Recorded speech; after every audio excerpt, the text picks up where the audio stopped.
Je n'ai pas échangé avec le staff de Barcelone parce que pour la simple et bonne raison que je ne m'immisce pas dans la vie du quotidien des clubs. C'est leur responsabilité, c'est l'institution, le club et le fonctionnement du club. Après, à eux de gérer les joueurs comme ils l'entendent sur le terrain et en dehors. Ousmane, il y a un moment qu'il est avec nous, il est un peu coutumier du fait par rapport à certains retards. Alors, pour sa défense, je suis sûr qu'il va dire « je ne suis pas le seul ». Mais voilà, c'est que ça soit dans un grand club comme Barcelone, en équipe de France ou ailleurs, évidemment, il doit être un peu plus attentif à ces choses-là qui font partie de la vie d'un footballeur de haut niveau et de toutes ses exigences. C'est un jeune joueur, bien évidemment, qui a connu beaucoup de choses malgré son jeune âge. Je vais vous redire ce que j'ai déjà dit. Je ne désespère pas qu'il prenne conscience que ces aspects-là, il doit les améliorer pour pas que ça vienne en négatif par rapport à ce qu'il peut faire sur le terrain. C'est un ensemble, mais voilà, c'est des situations qui peuvent se répéter et plutôt il arrêtera ou il fera en sorte de comprendre ça et de l'inclure dans son fonctionnement, mieux ça sera pour tout le monde. Et en premier lieu pour son club déjà. Je ne désespère pas. Si à un moment je pense que ça répond pas ou ça... je ferai en sorte de faire comprendre différemment. Je pense que ça va lui faire beaucoup de bien. Évidemment, je vous cache rien, il n'est pas au meilleur de sa forme, comme l'est son club d'ailleurs, l'AS Monaco, et qu'il est capable de faire beaucoup mieux que ce qu'il fait en ce moment. Donc il le sait, bien évidemment, lui individuellement, mais ça passe par son équipe et son club aussi de retrouver un meilleur niveau.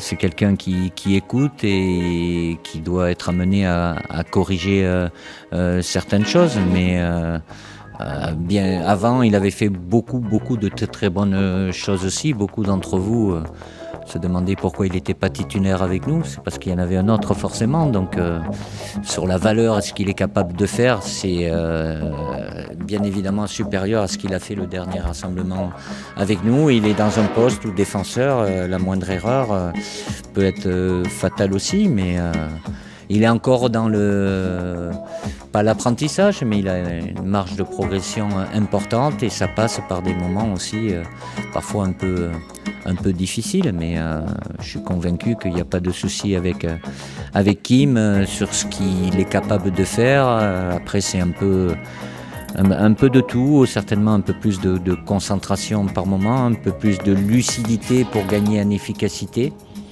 comme ça a été le cas dans certaines situations où on ne peut pas bonifier tous les ballons. Et des fois, l'efficacité de nos défenseurs, c'est pas très flatteur, mais c'est aussi d'éloigner le danger pour pas prendre de risques. Donc c'est toujours une analyse de la plus lucide des différentes situations auxquelles un défenseur est confronté pendant un match.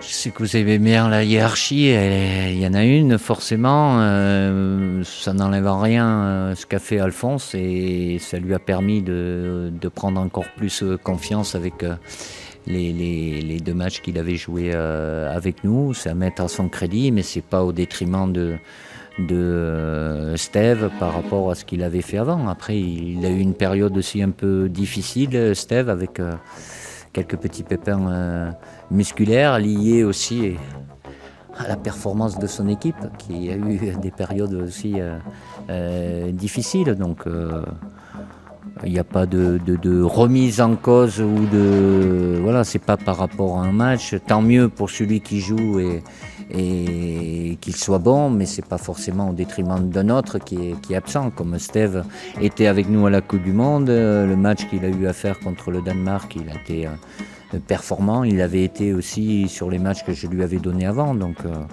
j'ai la chance de pouvoir compter sur 3 gardiens de haut niveau, avec évidemment des âges différents, donc des projections différentes aussi, mais ça sera dans le moyen long terme par rapport à ce qui nous attend. C'est une relation joueur-sélectionneur. Évidemment, il y a un petit moment, depuis que j'ai commencé, il est avec nous. Il a eu des périodes où il jouait moins, mais s'il a aujourd'hui les statistiques qu'il a, c'est parce qu'il a été performant avec l'équipe de France. Et le dernier match qu'il a fait avec nous contre l'Allemagne, même s'il n'a pas marqué, il a fait une très bonne prestation, que ce soit dans le jeu. Donc c'est un élément important pour l'équipe de France. Donc évidemment, il a ma confiance, mais c'est quelqu'un qui, même dans la difficulté, il en a eu, que ce soit par les critiques ou autres, qui a un mental qui est solide, et il répond toujours de la meilleure des façons sur le terrain. Donc c'est quelqu'un qui est apprécié dans le groupe, à l'extérieur et sur le terrain, de par ce qu'il fait aussi. Il a un profil différent par rapport aux autres attaquants, mais souvent ils s'en servent bien, ou il les bonifie aussi, mais ce qui n'empêche pas de marquer beaucoup de buts, même si pour lui ça n'a pas été le cas durant la Coupe du Monde, ce qui ne l'a pas empêché d'être un élément important pour l'équipe de France. Je n'ai pas ce sentiment-là, mais on a des adversaires aussi, donc malgré tout, si on est sur un fil, il y en a beaucoup qui voudraient être sur un fil, parce qu'après notre titre de champion du monde, où on ne peut pas faire mieux, on avait un nouvel objectif avec vous le savez, la Nation League, on avait l'Allemagne et les Pays-Bas. Je pense que dans les deux équipes, que ce soit les Pays-Bas et l'Allemagne, ils aimeraient bien être sur un fil et être à notre place. Évidemment qu'il y a deux résultats qui nous conviennent, et le match nul nous assure cette première place, mais hors de question de penser à jouer le match en pensant au résultat, au coup de sifflet. C'est faire le match pour le gagner. Après, il se passera ce qui se passera, mais c'est pas ça qui va influencer le fait que je dise aux joueurs de jouer plus bas, plus haut. On va toujours préparer ce match-là avec l'idée de le gagner, de tout faire pour les mettre en difficulté, en tenant compte que c'est une équipe qui est performante sur ses derniers matchs. Évidemment, le dernier match qu'elle a fait contre l'Allemagne, et après ils ont confirmé contre la Belgique quelques jours après. Donc elle est en plein renouveau, cette équipe néerlandaise, avec beaucoup de jeunes joueurs, pas mal d'anciens qui avaient beaucoup d'expérience qui ont arrêté. Elle est pleine de vie, de qualité, et ça va être un rendez-vous difficile pour nous vendredi, mais on sait pourquoi on y va et l'objectif qui est le nôtre. Non, je n'ai pas de conseils à donner à Titi, évidemment, qui subit la situation, qui est compliquée, de par tout ce que vous savez. Voilà, ça passe des fois, c'est une saison, on l'a débuté comme ça, évidemment qu'il est dans le dur, donc c'est jamais évident, parce que parallèlement au fait que le club est en difficulté, les joueurs, les blessés, le manque de résultats, lui aussi il passe par ses débuts, donc il maîtrisera plus dans les années futures qu'aujourd'hui, mais voilà, il est plein de détermination, d'envie. Faut qu'il aille au bout de ce qu'il a dans la tête, même si aujourd'hui, je pense pas que ce matin il doit avoir le sourire, mais voilà, bienvenue dans la sphère entraîneur. Métier très difficile, lié aux résultats, dépendant des joueurs, mais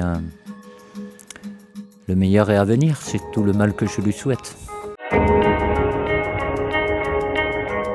Écoutez, je vais faire court, mais ce sont des des choses qui sont inacceptables et intolérables. Voilà, tout simplement.